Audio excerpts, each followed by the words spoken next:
"Let there be light," he cried with a smirk, understandably proud of his deed.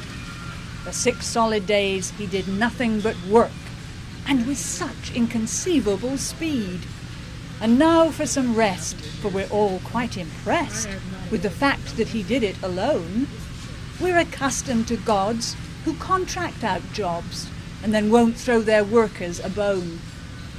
Such slackguards as Zeus could never produce Earth on a deadline so tight. It's not really required, for gods can't be fired and can pretty much do what they like. Still, it's God's contribution, and not revolution, makes workers so blessed on this earth. Not knowing this history, it'd be quite a mystery to explain their incalculable worth.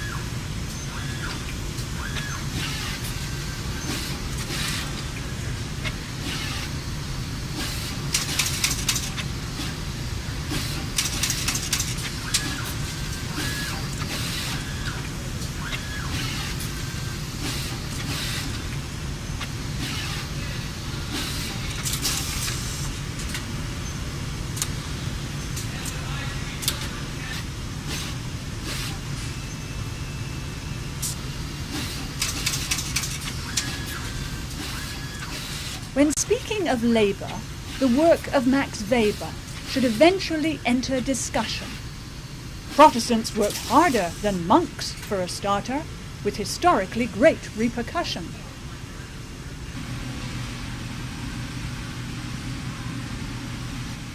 Luther angered the Pope with his elegant trope that all work was the same before God.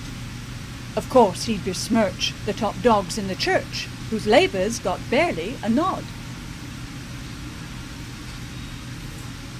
"The wealthy must work.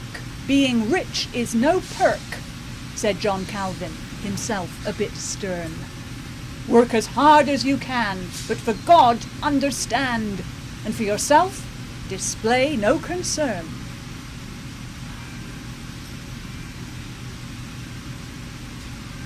Now the world of work was in the throes of great change, for God had dropped out of the picture. The schemes of some people beyond the church steeple had made them immeasurably richer. And the world of commerce was in the throes of great change, in establishing a whole new foundation.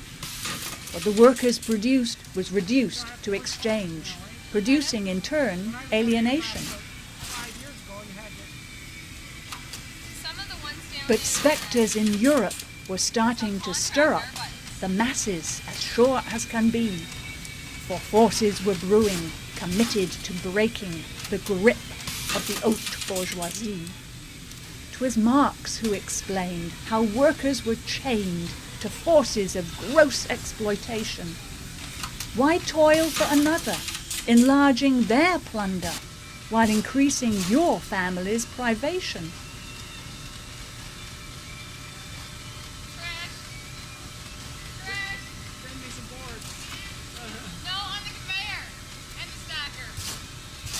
An artiste of the day, one Gustave Courbet, was hanging around with bohemians. He heard endless complaints that instead of pure saints, he was wasting his time painting plebeians.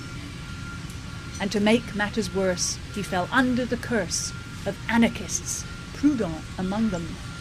He switched his alliance away from his clients to workers, though he never became one.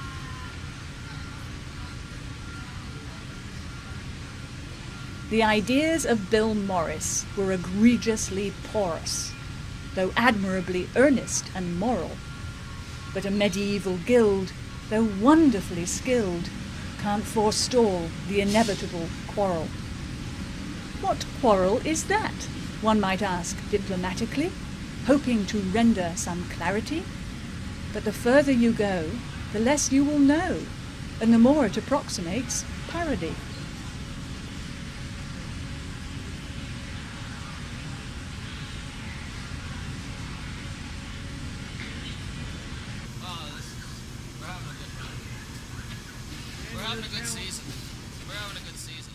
The genius of Taylor was seeing the failure of industry in being too human.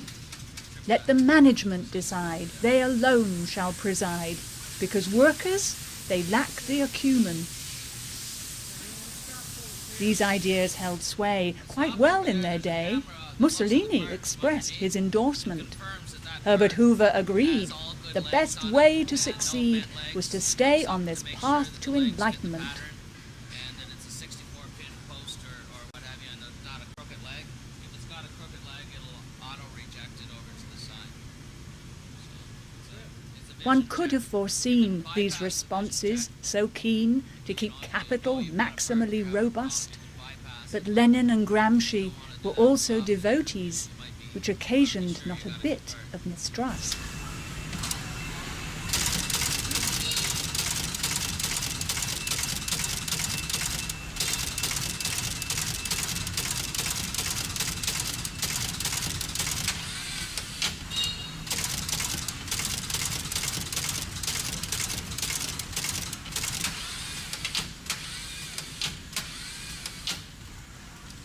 He was very adroit, that man from Detroit, such exploits in the realm of production, and even the scholars agreed the $5 was an ingenious national seduction. Few could foresee that a new Model T would show many there's nothing to fear.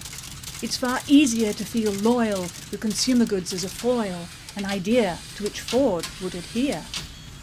Just give them a raise, and you'll be amazed at what awful conditions they'll tolerate. They'll spend what they earn and fall silent in turn, but their libidos, why those we should moderate. And that's just what Ford did. You must house-train the id, so said his sociology department. They inspected their houses and scrutinized their spouses. For $5, no one was innocent.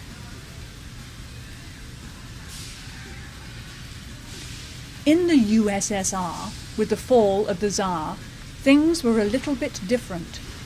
The proletariat were thought to be part of the plot, and artists too wished to be pertinent. Artists are workers, not bourgeois shirkers, they claimed, making passionate arguments. Liszewski, Popova, they envisioned utopia, while Tatlin conceived giant monuments. But not everyone thought Tatlin's tower so hot, though its fame spread across the Atlantic. Trotsky, for one, found it too overdone, not to mention unduly romantic.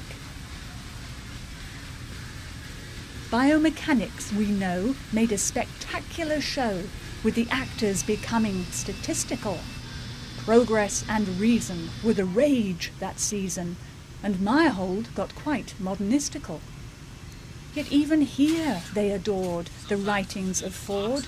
Although he was anti-Semitic, he was frequently quoted by fans quite devoted, like Ginsberg, the constructivist critic. This may seem injudicious, but don't be ascriptitious. 'Twas a period-defying summation. This kind of debate would help motivate a decade of great innovation. Though quite pugilistic, this lavender mystic awakened the critic's attention. He promised deliverance from a tradition's disappearance, and hence his meteoric ascension. While some people cringed, his being unhinged helped him attain mythic status.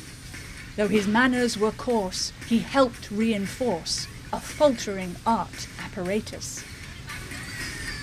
His father and brothers backed up each other's commitment to socialist politics.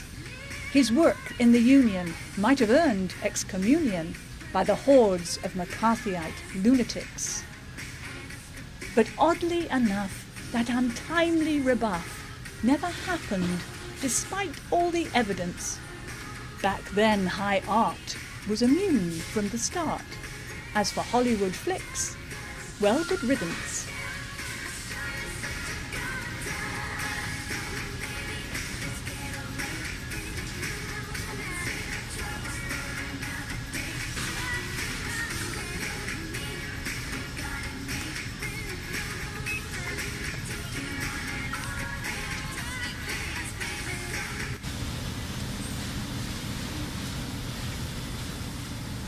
It's a machine, you see, that I want to be. I want to be a machine. I want to be a machine, said he, for I think that will take me the farthest. And though it might seem a little obscene, it's really the most avant-gardist. So now it's routine in the factory scene, because now I'm a business artist. With nary a shudder, he got even his mother to help with the work that was hardest. Through insightful deduction, he increased his production, for he was a business artist.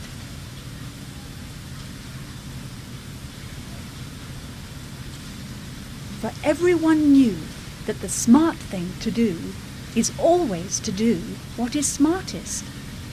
And it's smart now to do what's smart through and through in that obstreperous world of smart artists.